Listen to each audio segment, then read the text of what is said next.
Okay. Excuse me. My name is bidehen. I'll be talking to you about collective bargaining agreements in sports.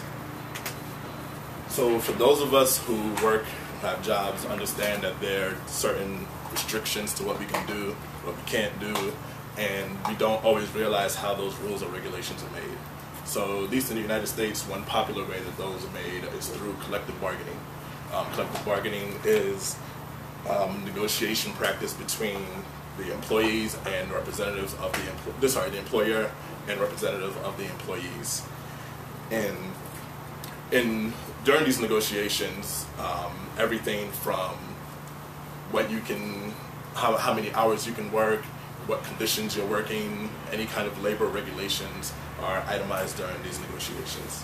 And so they're related to sports in a very unique way because in sports there are players associations that represent the players, and then the owners have their own group for the owners, and then you need to unify the two groups, and there's also a league office and league representatives that are involved in these negotiations. So there are three distinct groups: the players, represented by the Players Association, which is their union, the owners and their union, and then the actual league office themselves. So an example of how collective bargaining agreements are used in sports, one example is brought to you in the NFL. So this pie chart you see is brought, it's courtesy of Sports Illustrated. The last year of the last NFL collective bargaining agreement was 2010, and this was the revenue breakdown between the owners and the players. And so the owners were making about $3.3 billion. The players were sharing $4.65 billion, and the new growth came from popularity, new TV deals, jersey sales, concession stands, what have you. There was about $1.3 billion of growth that needed to be split between the players and the owners, and there was a dispute between the two on how to settle that. So the collective bargaining, the two sides needed to come to the table for collective bargaining in order to decide how to split the rest of that revenue. When they couldn't agree, there was a lockout between the owners and the players, and that was that lasted for 165 days. Here it seems like the players are getting more than the owners, but players outnumber the owners about 500 to 1 in the NFL. So there was a reason that the players felt that they should get more than a 50-50 split of what was left. The owners thought that they should get, and at the worst, the owners should have a 50-50 split, and that was the source of the disagreement in the NFL. The second example, depicted in this comic from the New York Times, is that the NBA had a similar issue where it came to revenue. The difference being the players and the big market owners, so the teams in New York, Chicago, Cleveland for a little while, Los Angeles, the owners for those teams and the players were making a large amount of money, whereas you had small market owners in Sacramento, Milwaukee, Memphis, towns, the cities that either didn't have good teams or didn't have a strong fan base. They had arena debt, contracts to pay, and the NBA, unlike the NFL, contracts are guaranteed. So if you sign a player to a certain amount of money, you have to pay that out, and the smaller markets just couldn't afford this anymore. So the owners, this cartoon depicts the players and the owners trying to decide who's going to give up some money first to help the smaller market owners. So they too had to go to collective bargaining. During their collective bargaining agreement, it was decided that revenue sharing would be the best way to help. It's a practice that's used in Major League Baseball.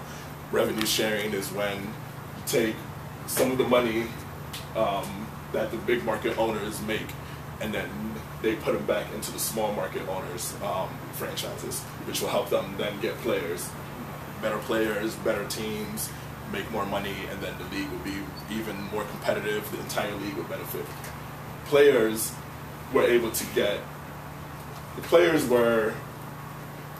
during this collective bargaining, the players lost a fair amount of rights, although they were also able to negotiate to get longer contracts, a shorter rookie contract, which means that they can, if they enter the league in 2010, instead of having to wait 4 years to negotiate their next contract, they can negotiate it in 3, so they can get money quicker. So that everybody pitched in to benefit the league during this collective bargaining. The downside to some collective bargaining is how emotional it can be. During the NFL lockout, there was litigation, there was name calling, a lot of people were being dragged through the mud. It was a very turbulent time for the NFL. They didn't know if the league would start. Eventually, this picture, brought to you by ESPN, is just a picture of one of the heads of the Players Association and one of the owner of the Patriots, Robert Kraft, and them embracing after the lockout was complete because there was so much emotion put into it. Certain players like Drew Brees, who was very notably upset because of the way that the lockout was happening.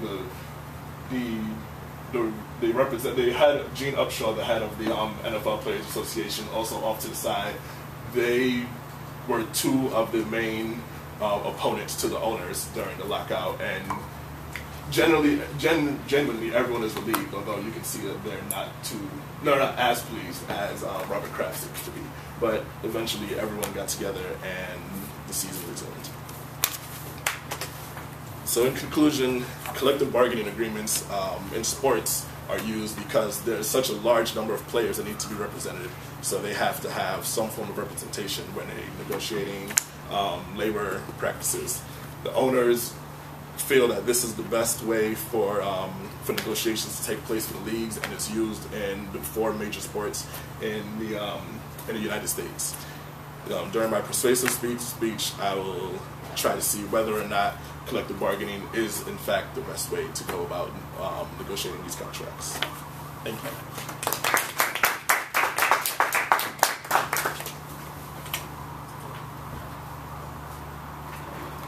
Okay.